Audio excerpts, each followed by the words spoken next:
वक्रतुंड महाकाय सूर्यकोटि समप्रभ निर्विघ्नं कुरु मे देव सर्वकार्येषु सर्वदा। गुरुर्ब्रह्मा गुरुर्विष्णुः गुरुर्देवो महेश्वरः गुरुसाक्षात् परब्रह्म तस्मै श्री गुरवे नमः। मूकं करोति वाचालं पंगुं लंघयते गिरिं यत्कृपातमहं वन्दे परमानन्दमाधवं। पुण्डलीकवरदे हरि विठ्ठल श्री ज्ञानदेव तुकाराम पंढरीनाथ महाराज की जय। जगद्गुरु तुकाराम महाराज की जय। माऊली ज्ञानेश्वर महाराज की जय। सर्व संतन की जय। जय जय रघुवीर समर्थ आर्य सनातन वैदिक हिंदू धर्म की जय। सर्व गुरुवर्यांना वंदन करून, महर्षी व्यासमुनींना वंदन करून, देवर्षी नारद मुनींना वंदन करून मी आज आपल्या पुढे गीतेतील 17व्या अध्यायातील म्हणजेच श्रद्धात्रय विभाग योगातील काही श्लोक सादर करणार आहेत। तर गीतेमध्ये श्रीकृष्ण भगवानांनी दानाचे 3 प्रकार सांगितले आहे, सात्विक दान, राजसिक दान आणि तामसिक दान। सात्विक दानाबद्दल सांगताना श्रीकृष्ण भगवान म्हणतात, दातव्यमिति यद्दानं दीयते अनुपकारिणे देशे काले च पात्रे च तद्दानं सात्विकं श्रुतं। म्हणजेच आपलं कर्तव्य म्हणून कर्तव्य भावनेने दिलेलं दान, योग्य व्यक्तीला, पात्र व्यक्तीला दिलेलं दान आणि विशेष म्हणजे योग्य वेळी आणि कुठल्याही प्रकारची प्रत्युपकाराची अपेक्षा न करता दिलेलं दान म्हणजेच सात्विक दान होय। आता या सात्विक दानाचं एक उदाहरण आपण बघूया। सगळ्यांना माहिती असलेलं एक उदाहरण मी सांगते एका व्यक्तीचं नाव आहे सौ सुधा नारायण मूर्ती। तसं बघायला गेलं तर उच्च विद्याविभूषित अशी ही व्यक्ती, स्वतःचं सेटल करिअर आहे। नवरा म्हणाल तर इन्फोसिससारख्या जगविख्यात कंपनीचे ते सहसंस्थापक आहे। पण असं सगळं असताना आपण समाजाचं काहीतरी देणं लागतो या एका जाणीवेनं या स्त्रीने 10 नाही 20 नाही तर तब्बल 3000 स्त्रियांचं जीवन बदलून टाकलं चांगल्या प्रकारे। त्यांना आर्थिकरित्या सक्षम बनवलं, त्यांना रोजगार उपलब्ध करून दिले आणि ह्या स्त्रिया होत्या देवदासी, ज्या समाजाच्या अरिष्ट हृदीमध्ये अडकलेल्या होत्या।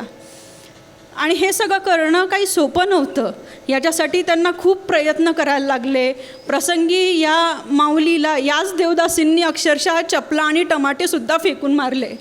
पण हे सगळं सहन करत, मला काय गरज आहे, अडलं माझं थिएटर, किंवा मी काय इथे चपला खायला आली आहे का, माझं स्टेटस काय आहे, ह्या सगळ्याचा विचार न करता त्यांनी आपले प्रयत्न सुरू ठेवले। सुरुवातीला त्यांचा विश्वास संपादन करण्यासाठी आपल्या वडिलांच्या मार्गदर्शनाखाली त्यांनी पहिले त्या देवदासींच्या मुलांना शिष्यवृत्ती प्रदान केली। त्यांना शैक्षणिक पात्रता, त्यांच्या शैक्षणिक स्तर त्यांचा उंचावला, त्यांना शिक्षणाचं महत्त्व पटवून दिलं आणि त्याच्यानंतर त्यांनी देवदासींना रोजगार उपलब्ध करून दिले। त्याच्यानंतर त्यांना आर्थिकरित्या सक्षम बनवलं। आर्थिकरित्या सक्षम बनवणं आणि ते सुद्धा अशा स्त्रियांना की ज्यांना बँक म्हणजे काय हे देखील माहीत नाही, ही खरंच खूप मोठी गोष्ट आहे। दुसरं उदाहरण द्यायचं झालं तर आपल्याला देता येईल, सगळ्यांनी नाव ऐकलंच असेल, प्रकाश बाबा आमटे आणि सौ मंदाकिनी प्रकाश आमटे यांनी तर आजन्म अक्षरशः आनंदाने वनवास स्वीकारत अख्खं जीवनच त्यांचं सेवा कार्याला दान केलं आहे। त्यांनी तिथे वनवासी आपल्या बांधवांसाठी शाळा सुरू केल्या आहेत, त्याच्यानंतर वैद्यकीय सुविधा उपलब्ध करून दिल्या आहेत।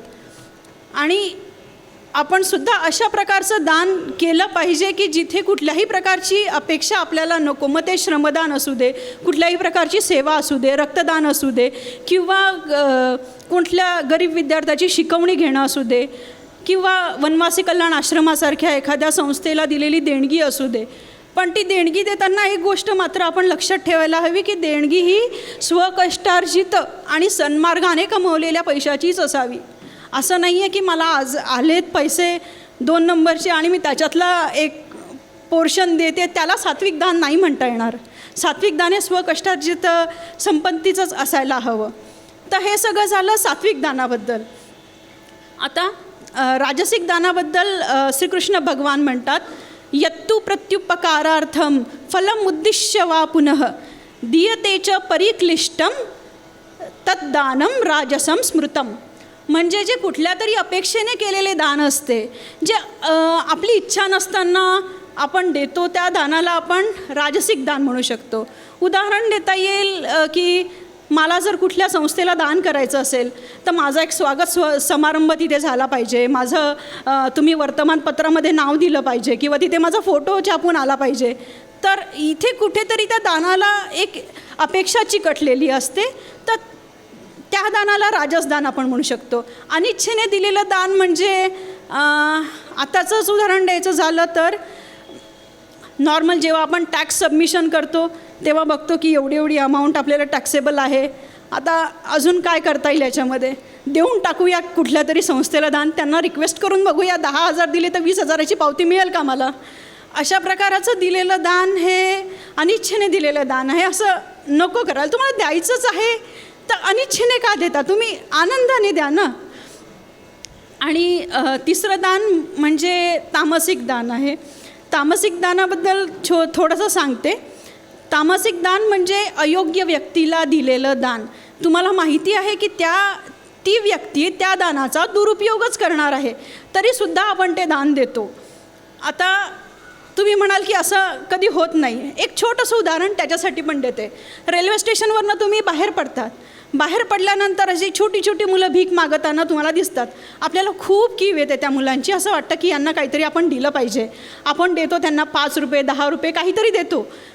आपल्याला हे माहिती असतं, आपण रोज वर्तमानपत्रात वाचत असतो की या दानाचा कुठल्या तरी समाजविघातक कार्यासाठी उपयोग होऊ शकतो, तरीसुद्धा आपण हे दान देतो.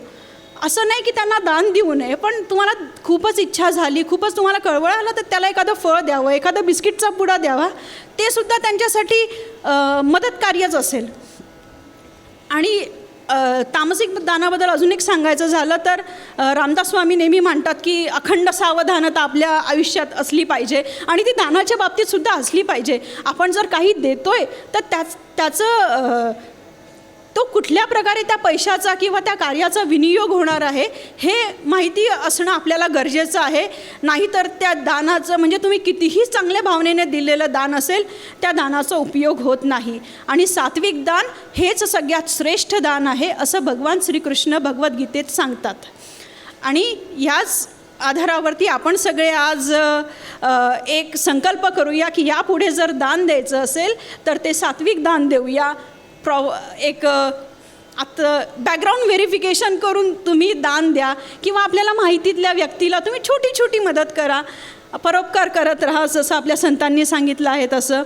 आणि शेवटी आपल्याला जर काही मागायचं असेल देवांना तर एकच मागणं मागावं, सदा सर्वदा योग तुझा घडावा, तुझे कारणी देह माझा पडावा, उपेक्षू नको गुणवंता अनंता, रघुनायका मागणे हेची आता. जय जय रघुवीर समर्थ.